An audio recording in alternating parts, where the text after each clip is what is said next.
최근 중국과 일본은 거의 동시간대에 말 같지도 않은 이유로 한국에 대한 공세를 펼쳤었죠.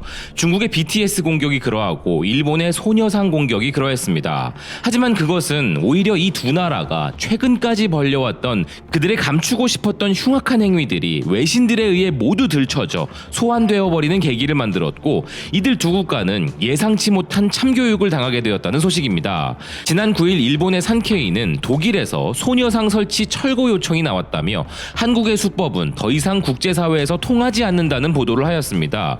헤드라인에서 느껴지듯이 그들은 마치 민족의 염원이 달성된 것 마냥 날뛰었었는데요. 보도 내용에서는 여성 인권을 호소하는 명목으로 국제사회에 소녀상을 계속 설치해온 한국 측의 기술이 국제사회에서 더 이상 통하지 않게 되었음을 보여주는 사례라면서 일본의 모테기 외무상이 직접 이 문제에 대해 독일에 압박을 가했음도 자랑인 양 보도했었습니다. 즉 일본 외교의 쾌거라면서 이를 자랑했던 것인데요. 이미 들으셨겠지만 현재 독일에서는 일본의 압박에 못 이긴 잘못된 선택이었다는 시민들의 시위와 독일 정치가 역사가들의 수많은 비난 여론이 들끓자 소녀상 철거에 대한 보류라는 급태세 전환이 나와버렸고, 이에 일본은 충격과 실망에 더해 분노를 금치 못하고 있고 과거의 일까지 들추어지고 있는 상황에 빠지게 된 것입니다. 우선 한국에 이겼다고 열렬히 보도했던 산케이는 이젠 풀이 죽은 것인지 관련 사실을 조용히 보도하고 있습니다. 기사는 독일의 수도 베를린시 미테구 공유지에 설치된 소녀상의 설치 허가 취소를 했던 독일 지방정부 당국이 13일 소녀상 설치를 당분간 인정한다고 밝혔으며 앞으로 한일 양측에 절충 타협안을 찾겠다고 말했음을 전하고 있는데요. 아울러 모테기 외무상이 이번 달 1일에 독일의 하이코 마스 외무장관과 온라인 회담을 했을 때 이 소녀상의 철거 요청을 했던 것으로 보여지고 있어 이 회담에서 일본이 독일에게 정치적 압력을 가해 미테구의 결정에 영향을 주었다는 견해를 나타낸 것이라 보도하고 있습니다. 예상하시는 바대로 이 소식이 일본에 전해지자 열폭하는 일본 우익들의 반응을 볼 수 있었는데요. 일본 정부는 외교력을 다시 동원해야 한다. 일본 정부도 불쑥불쑥 참견하고 옥신각신하자 이제 한국인들이 동상을 세우려고 하면 한일 정부가 나서서 귀찮아진다는 의식을 세계에 알리는 것이 중요하다. 그렇게 하면 새롭게 동상을 세우려 해도 이런 말썽이 두려워 앞으로 어느 나라든 허가를 내주기 힘들어질 것이다. 목소리가 큰 사람이 이긴다. 한국의 의도대로 되어버렸다. 베를린도 반일을 취지로 한 설치 목적을 숨긴 것에 속아 허가를 내준 것이다. 라는 정신승리 유형, 패배감 만끽 유형, 열폭 유형 등 수천 개의 반응들이 폭주하고 있는 상황입니다. 하지만 이들이 더 열받을 만한 것이 있는데요. 독일 언론에서는 과거 5년 전 메르켈 총리가 일본을 방문했을 때의 일까지 언급되면서 일본의 대외 이미지에 더 큰 타격을 입히고 있습니다. 독일 언론 벨트는 관련 기사에서 사실 한일 간의 과거 위안부 문제는 이미 가장 높은 수준의 정치 문제였으며 앙겔라 메르켈 총리가 5년 전 일본을 방문하여 이 부분에 대한 일본의 인정을 촉구한 바 있다라고 전한 것인데요.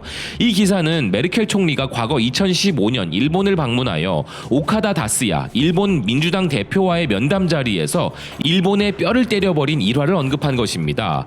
메르켈 총리는 그 자리에서 일본과 한국은 가치관을 공유하고 있어 화해가 중요하다라고 하였고, 이에 오카다 대표가 종전 70년을 맞이했지만 한국, 중국과의 화해가 이루어지지 않고 있다라고 하자 메르켈 총리가 이에 대해 항상 과거와 마주하지 않으면 안 된다. 일본은 과거와 정면으로 마주해야 하며 일본군 위안부 문제를 제대로 해결하는 것이 좋다라면서 독일의 과거 청산 노력이 오늘날의 유럽연합을 만들었는데 아베의 일본은 그렇지 못하다는 비판을 한 바 있는데요. 일본 입장에서는 정말 잊고 싶었던 독일 국가 정상과의 미묘한 갈등 문제가 이번 일을 계기로 또 한 번 독일 내에서 언급되고 있으니 되로 주고 말로 받은 격이 된 것이죠. 그리고 일본이 당하고 있는 이 상황을 보고 있는 중국도 이것을 고소해야 할 상황은 아닌데요. 그들 역시 말도 안 되는 억측으로 우리 BTS 방탄소년단을 공격한 대가로 전 세계로부터 차이나치라는 악명으로 조롱과 비난을 받고 있고, 지금까지 중국이 했던 차이나치 짓거리 리스트를 AP통신이 전 세계로 보도하고 있습니다. 기사는 중국 국수주의자들이 한국의 밴드 방탄소년단의 리더가 한국전쟁 참전용사들의 희생에 감사한 것을 두고 분노에 휩싸였다면서 상세한 관련 내용과 함께 중국의 만행 리스트 역시 낱낱이 보도하고 있는데요. 최근 RM이 한미 관계 증진에 대한 공로로 벤플리트상을 수여받은 연설에서 우리는 항상 양국이 함께 공유했던 고통의 역사와 수많은 남녀의 희생을 기억하고 70년이 지난 지금 우리가 살고 있는 세상은 이전보다 훨씬 가까워졌으며 많은 면에서 경계가 점점 흐려지고 있다. 세계 공동체의 일원으로서 우리는 더 깊은 이해와 연대를 쌓아 함께 더 행복해야 한다라는 발언을 했는데 중국의 네티즌들과 관영 매체들은 이것을 북한군과 함께 싸운 중국에 대한 모욕으로 받아들였다. 기사는 전하고 있습니다. 다시 한번 생각해봐도 전쟁 비극에 대한 애도를 전하고 세계의 평화를 기원하는 세계 최고의 영향력을 가진 멋진 청년으로서 이보다 더 훌륭할 수 없는 수상소감이었음에도 불구하고 현재 미중 간의 분쟁을 문화예술 분야로까지 전염시키려는 그들의 사고방식이 그저 놀라울 따름인데요.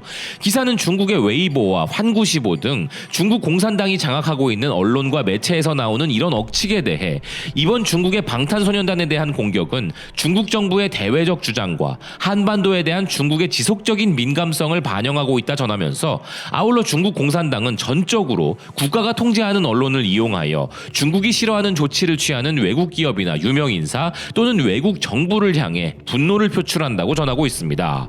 그러면서 방탄소년단에 대한 이번 공격만이 아니라 중국이 최근 저질렀던 수많은 만행들을 나열하는 AP통신인데요. 지난해 미국 NBA 휴스턴 로켓츠 단장 데릴 모레이가 홍콩에서의 반정부 시위에 대한 지지를 표명하자 중국 국영TV는 이에 대한 보복으로 NBA 경기 중계를 중단했고 이번 주에 들어서야 방송이 재개되었으며 2017년 중국 지도자들이 반대하는 미사일 요격 시스템, 즉 사드를 설치하기 위해 한국 정부의 땅을 판 롯데에 대한 중국 사업을 무산시킨 바 있었고 한국전쟁 이후 중국은 중국과 미국 동맹국인 한국 사이의 완충지대인 북한을 유지하기 위해 석유 등을 비롯한 다른 원조와 함께 고립된 북한을 지원해 왔으며 중국 온라인에서는 방탄소년단의 사과를 요구하면서 신규 앨범과 홍보 행사 보이콧을 조장했다는 것입니다. 또한 알리바바 그룹의 티몰과 JD.com 등의 중국의 온라인 사이트에서 판매되고 있었던 삼성전자와 휠라 등의 방탄소년단과 관련된 제품도 사라져버렸다는 것인데요. 중국에 진출해 있는 글로벌 기업들은 정치적으로 민감한 이슈들로부터 거리를 두려고 노력하고 있는데 특히 중국이 자국 영토의 일부라고 주장하는 대만과 민주화 시위 현장인 홍콩에 대해 중국 정부가 매우 예민하기 때문에 랑콤 화장품은 홍콩의 민주화 운동으로부터 거리를 두기 위해 가수 데니스 호의 초대 콘서트를 취소했고 같은 해 대만 태생의 한국 가수 쯔위 역시 한국 TV에서 대만 국기를 흔든 것에 대해 사과한 바 있다 전하고 있습니다. 아울러 한국 엔지니어인 조니 킴이 방탄소년단 팬들은 전 세계에 있기 때문에 중국의 이런 괴롭힘은 한국 전쟁에 참전한 모든 나라에 알려질 것이라고 밝힌 부분과 홍콩에서 가장 저명한 반체제 인사인 조슈아 웡이 중국이 근거 없는 분노와 분열을 조장하고 있다 비난한 것도 전하고 있는데요. 한 국가는 외교부 장관이 직접 나서고 또 한 국가는 정부가 통제하는 관제 언론을 앞세운 흉악한 짓거리를 통해 결국 그들이 얻은 것이라고는 자신들이 만행을 반복해서 저지르고 있음을 전 세계에 홍보한 꼴이 되어버린 자업자득의 결과뿐이었습니다.